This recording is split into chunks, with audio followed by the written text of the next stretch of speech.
Welcome to super classes. मैं sir Kunal Pratap Singh. कल वाली वीडियो में हमने मराठा साम्राज्य देखा था, शिवाजी संभाजी के बारे में। उससे पहले हमने मुगल वंश क्लियर किया था। अब देखते हैं हम जो ईस्ट इंडिया कंपनी आती है बंगाल में, उसके बारे में। मेन रूप से एसएससी में यही सवाल पूछे जाते हैं कि पहला वायसराय कौन था, अंतिम वायसराय कौन था, पहला गवर्नर जनरल किसके शासन में सविनय अवज्ञा आंदोलन हुआ, किसके टाइम में असहयोग आंदोलन हुआ, किसने प्रेस पर प्रतिबंध लगाया, किसने रविवार की छुट्टी की। इस तरह से ये सारे क्वेश्चन बनते हैं।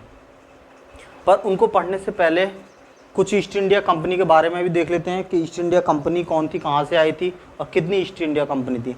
हम लोगों मेन रूप से एक ही को जानते हैं मोस्टली कि ब्रिटिश ईस्ट इंडिया कंपनी ने हम पे राज किया था 200 साल तक। लेकिन और भी ईस्ट इंडिया कंपनी आई थी। टोटल 4 ईस्ट इंडिया कंपनी थी जो भारत में आई थी व्यापार करने के तौर पर। धीरे धीरे उन्होंने हम पर शासन करने की सोचा था, पर उसमें जो कामयाब रही थी वो ब्रिटिश ईस्ट इंडिया कंपनी रही थी।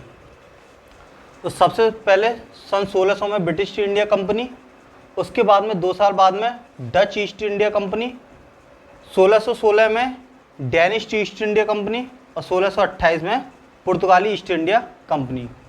तो 4 कंपनी थी। इनमें जो मेन थी ये पुर्तगाल और ब्रिटिश, ये 2 मेन रही हैं। फाइनली ब्रिटिश जीते थे। कैसे जीते वो सब देख लेंगे। तो ब्रिटिश ईस्ट इंडिया जो कंपनी थी वो सन 1600 में उसकी स्थापना हुई थी इंडिया में। ठीक, अब तो क्योंकि यही है सिलेबस में, क्वेश्चन यहीं से आते हैं, गवर्नर, वायसराय, गवर्नर जनरल, तो सब कुछ इसी के हैं। तो अब इस कंपनी का देख लेते हैं कैसे कैसे कंपनी आई, इसने अपना भारत में प्रभाव बढ़ाया, क्योंकि एसएससी क्वेश्चन कहीं से ही पूछ लेता है। तो जो ब्रिटिश ईस्ट इंडिया कंपनी है ये सन 1600 में इसकी स्थापना हुई थी, कंपनी की स्थापना। उसके 8 साल बाद में सन 1608 में जो कैप्टन हॉकिंस थे उन्होंने अपना जहाज लेके इंडिया आ गए थे। और लेके कहाँ आए थे? सूरत बंदरगाह। तो ये भी क्वेश्चन आया था कि जो ब्रिटिश ईस्ट इंडिया कंपनी का जो पहला जहाज था वो किस बंदरगाह पर आया था? तो सूरत पर आया था। और वो जहाज का नाम था हेक्टर। जो पहला जहाज था हेक्टर नाम था, वो सूरत बंदरगाह पर आया था। और लेके कौन आया था? Captain Hawking. उसके बाद में सन 1609 में कैप्टन हॉकिंग्स, उस टाइम जहांगीर का शासन चल रहा था। ये हमने पढ़ा था, बाबर, हुमायूं, अकबर, जहांगीर, शाहजहां, औरंगजेब। तो जहांगीर जो एक मुगल था उसके दरबार में आए। अच्छा, जहांगीर का क्या था? जहांगीर को उस टाइम दारू की लत लग चुकी थी। तो कैप्टन हॉकिंग ने उसी का फ़ायदा उठाया और जहांगीर से काफ़ी ज़्यादा नज़दीकियाँ बनाई। ये जहांगीर से जाके दोस्ती यारी की और उसके बाद में जहांगीर से अनुमति प्राप्त की कि हाँ, मैं यहाँ अपनी फैक्ट्री खोल सकता हूँ तुम्हारे देश के भलाई के लिए।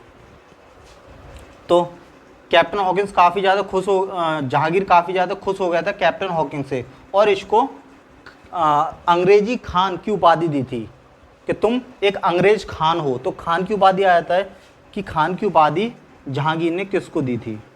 तो खान की उपाधि थी वो कैप्टन हॉकिंस ने जहांगीर से पाई थी जब वो इजाज़त मांगने गया था कि हाँ, मैं अपनी यहाँ फैक्ट्री खोल लूँ या नहीं।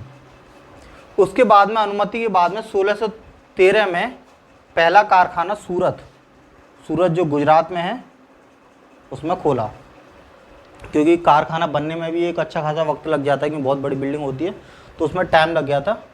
तो उसकी वजह से 1609 में इजाज़त मिली और 1613 में पहला कारखाना गुजरात में सूरत में खोला। और सूरत में उनका अपना जहाज आया था, जहाज में वही सारा सामान वगैरह था इनका अपना। फिर उसके बाद में धीरे धीरे इन्होंने इन पे पैसा कमाया इन्होंने, और फिर ये पॉलिटिक्स में घुसना चालू हो गए। उस पॉलिटिक्स में घुसने में ही एक प्लासी का युद्ध हुआ जो काफ़ी इंपॉर्टेंट है 1757 में। ये हुआ था रॉबर्ट क्लाइव के नेतृत्व में। रॉबर्ट क्लाइव कंपनी का उस टाइम गवर्नर था, बंगाल का था। बंगाल का गवर्नर सबसे पहले रॉबर्ट क्लाइव ही था। तो बंगाल का गवर्नर था। तो इन्होंने धीरे धीरे ये अपना वैसे शासन में भी आ गए, क्योंकि इन पे पैसा भी था, सेना वगैरह, ये बाहर से भी इनके अपने भी कुछ आदमी थे, हथियार इन पर थे कि हम लोग तलवारों का यूज़ करते थे और ये लोग बंदूकों का यूज़ करते थे। तो इन्होंने सोचा कि हम लोग इनसे इतना उन्नत हैं और लड़ाई में 2 मिनट जीत भी लेंगे कि हम पे गोला बारूद, बंदूक, हर चीज़ उन्नत हथियार हैं।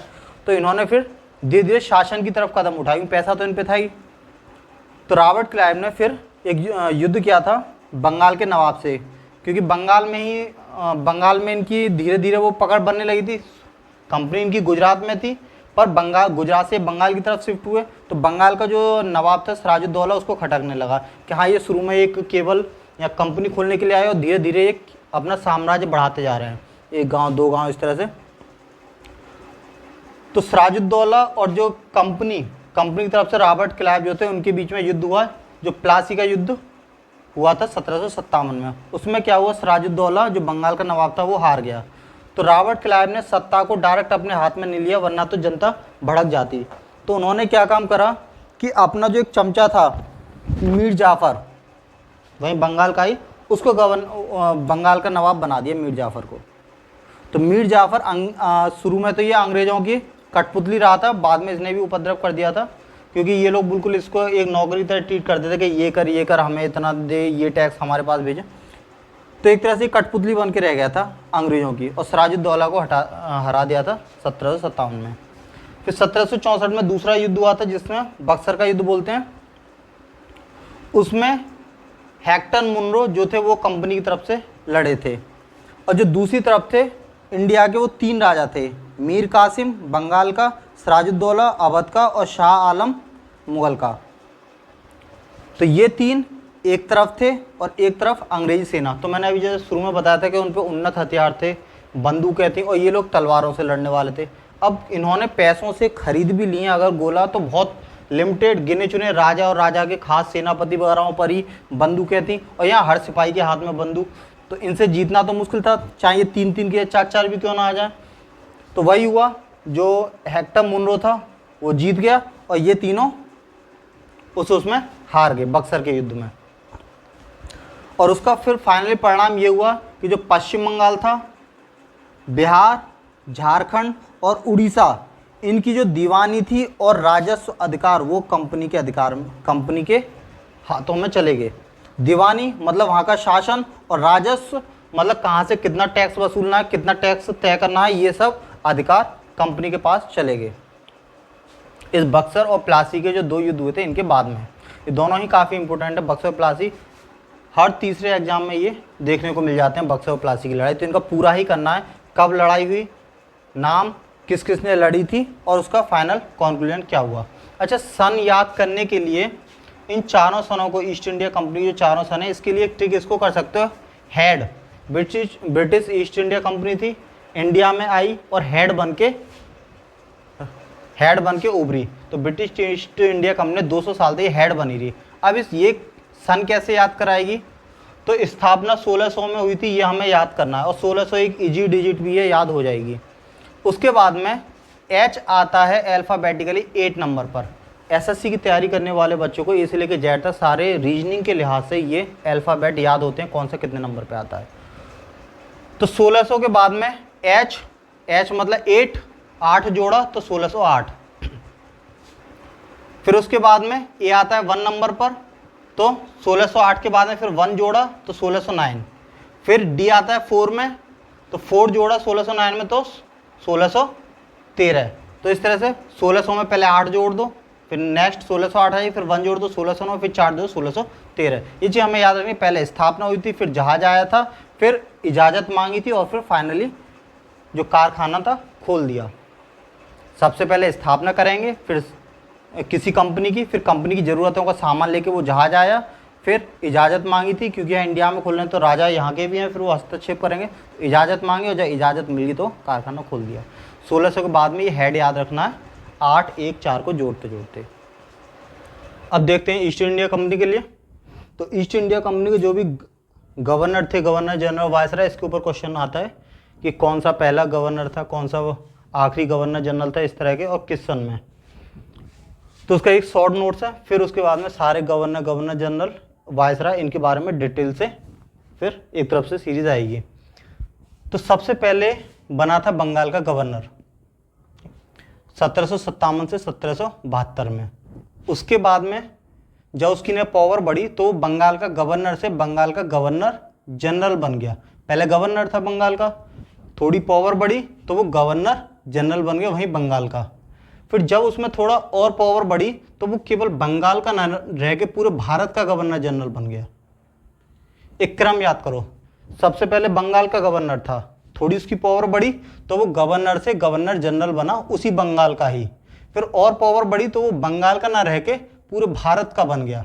बंगाल तो एक स्टेट है, तो बंगाल का ना रह के पूरे भारत का गवर्नर जनरल बन गया। फिर क्या हुआ, 1857 की क्रांति हुई, मंगल पांडे ने जो की थी।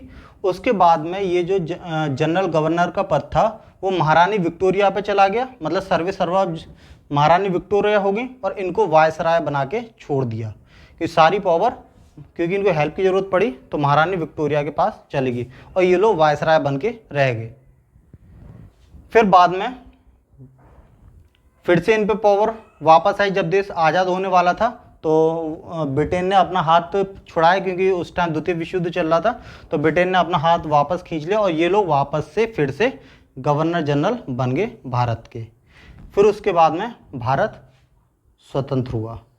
तो स्वतंत्र भारत का जनरल गवर्नर कब तक, जब तक कि हमारा संविधान लागू नहीं हुआ। तो एक क्रम हो गया, सबसे पहले बंगाल के गवर्नर रहे, फिर पावर बढ़ी बंगाल का गवर्नर जनरल, फिर वो पूरे भारत का गवर्नर जनरल हो गया। फिर एक क्रांति हुई, नहीं संभली तो मैन पावर महारानी जो विक्टोरिया थी इंग्लैंड की, उसके हाथ में चली गई और ये लोग वायसराय बन के रह गए, उनके अंडर में काम करने वाले, ब्रिटिश सरकार के अंडर में। फिर जब देश आज़ाद होने वाला था और उधर द्वितीय विश्व युद्ध भी चल रहा था तो ब्रिटेन ने अपना हाथ वापस खींच लिया और इनकी पावर जो थी वो इनको वापस लौटा दी, तो वो फिर से भारत के गवर्नर जनरल बन गए और फिर भारत स्वतंत्र हो गया। तो स्वतंत्र भारत का जनरल गवर्नर वो जब तक रहा जब तक कि हमारा संविधान नहीं बना। तो ये थे रॉबर्ट क्लाइव, फिर Warren Hasting, Lord William Bentinck और लॉर्ड कैनिन, और फिर लॉर्ड माउंटबेटन और चक्रवर्ती राजगोपालाचारी। कौन सा क्या है वो ये रहा, और सन सबकी ये रही, 1757 से 1772, फिर 1773 से 1832, 1833 से 1857, 1858 से 1947, 1947 से 1948 और फिर 1948 से 1950 तक, फिर हमारा संविधान बन गया। अब ये याद क्रम कैसे रखा जाए, तो ये वाला क्रम इजी था। बंगाल का पहले गवर्नर, पावर बढ़ी, बंगाल का गवर्नर जनरल बन गया, फिर और पावर बढ़ी तो वो बंगाल का ना रह के पूरे भारत का बन गया। फिर उसके बाद में 1857 की वो क्रांति हुई तो फिर वो लोग वायसराय बन के रह गए। फिर देश आज़ाद होने के टाइम में इंग्लैंड ने अपना हाथ खींच लिया, फिर ये लोग भारत के गवर्नर जनरल बन गए और फिर देश आज़ाद हो गया।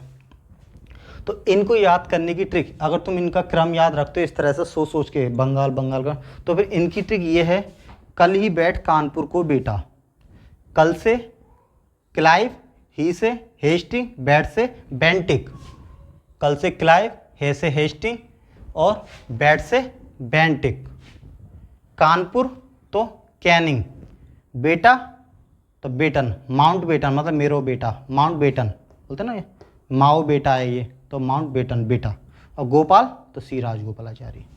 तो वो क्रम तुम्हें एक इमेजिन करना है कि बंगाल का, ठीक, फिर बंगाल का गवर्नर जनरल, पहले बंगाल का गवर्नर, फिर गवर्नर जनरल बंगाल, फिर वो भारत का, इस तरह से। और यहाँ का क्रम इस ट्रिक से याद रखना, तो इस तरह से ये पूरा याद हो जाएगा। और सन और याद रखनी है कि इस बार वैसे तो हमेशा यही आता था कि आखिरी और अंतिम वायसराय वगैरह और जनरल गवर्नर, पर इस बार सनें भी पूछी जा रही हैं, तो लेवल थोड़ा पेपर का हार्ड होता जा रहा है। और हार्ड लेवल वही हो जाता है जहाँ सन पूछ लेता है, वरना तो ईजी था। अब देखते हैं कौन सा अंतिम है कौन सा पहला। तो सबसे पहले बंगाल का गवर्नर रॉबर्ट क्लाइव था, फिर उसके बाद में बंगाल का गवर्नर जनरल वॉरेन हेस्टिंग। तो वॉरेन हेस्टिंग आखिरी गवर्नर भी था। अगर रटवाने वाला चाहिए तो ये समझ लो कि जो ये ऊपर वाली चीज़ है वो आखिरी, ये नीचे वाला है, मतलब वॉरेन हेस्टिंग ऊपर वाला आखिरी था, मतलब आखिरी गवर्नर। ये विलियम बेंटिक ऊपर वाला आखिरी था, मतलब आखिरी बंगाल का गवर्नर जनरल, आखिरी बंगाल का गवर्नर जनरल। फिर ये वाला जो ऊपर वाला पद था वो आखिरी था, मतलब भारत का आखिरी, भारत का गवर्नर जनरल। ये वाला जो ऊपर वाला पद था उसका आखिरी था। अब इसकी बात करें तो ये वाला जो इससे ऊपर वाला पद है भारत का वायसराय, तो वो आखिरी हो गया, आखिरी भारत का वायसराय। सी राजगोपालाचारी ये स्वतंत्र भारत के गवर्नर जनरल बने, और एक तरह से भारतीय गवर्नर जनरल की अगर बात आ दे तो ये इंडियन थे, बाकी सारे ये विदेशी थे, मतलब ब्रिटेन के थे, इंग्लैंड के थे। तो ये भारतीय थे जो देश आज़ाद होने के टाइम में रहे थे और स्वतंत्र भारत के गवर्नर जनरल बने। अब ये हुआ कैसे, इस चीज़ को रटने वाला तरीका देख लिया कि ये वाली जो पोस्ट थी, मतलब वायसराय की, लॉर्ड कैनिंग जो था, वो उससे पीछे वाली जो पोस्ट थी उसका आखिरी था, और इसके सामने जो पोस्ट है उसका पहला है ये। ठीक, मतलब भारत का पहला वायसराय लॉर्ड कैनिंग और अंतिम गवर्नर जनरल, भारत का अंतिम गवर्नर जनरल ये लॉर्ड कैनिंग। तो इस तरह लिख भी दिया है, शॉर्ट में लिखा है आखिरी भारत का गवर्नर जनरल। हुआ कैसे, मान लो जैसे वॉरेन हेस्टिंग थे, ये बंगाल के गवर्नर थे, अब इनको बना दिया, बंगाल के गवर्नर थे वॉरेन हेस्टिंग, अब इनको बना दिया बंगाल का गवर्नर जनरल। तो ये पहले गवर्नर थे और इन्हीं के टाइम पे इनको गवर्नर से गवर्नर जनरल बना दिया, तो ये आखिरी तो गवर्नर हो गए और पहले गवर्नर जनरल हो गए। फिर जो लॉर्ड विलियम बेंटिक थे, ये बंगाल के गवर्नर जनरल थे शुरू में, लॉर्ड विलियम बेंटिक ये वाले। अब इनको क्या करा, बंगाल से उठा के पूरे भारत पे बिठाल दिया, पूरे भारत का गवर्नर जनरल बना दिया। तो ये बंगाल के आखिरी गवर्नर जनरल हो गए और भारत के पहले गवर्नर जनरल। लॉर्ड कैनिंग ये शुरू में भारत के गवर्नर जनरल थे, लॉर्ड कैनिंग, पर इनको भारत का गवर्नर जनरल की पद से हटा के वायसराय बना दिया। तो इसका मतलब ये कभी अपने टाइम में गवर्नर, भारत के गवर्नर जनरल थे लास्ट के, और फिर पहले वायसराय बन गए। इसी तरह से लॉर्ड माउंटबेटन भारत के गवर्नर जनरल थे पहले ये वायसराय थे, वायसराय के पद पर रहते हुए ये बन गए भारत के गवर्नर जनरल।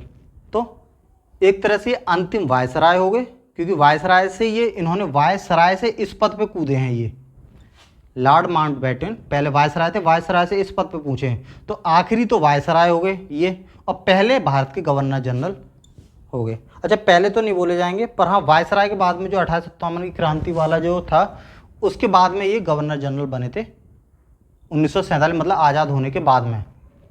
इनका ये कर सकते हैं कि आज़ाद होने के बाद में भारत के पहले गवर्नर जनरल कौन थे, इसको थोड़ा कर लो, क्योंकि पहले जो गवर्नर जनरल हैं भारत का गवर्नर जनरल, वो तो ये हो गए लॉर्ड विलियम बेंटिक भारत के।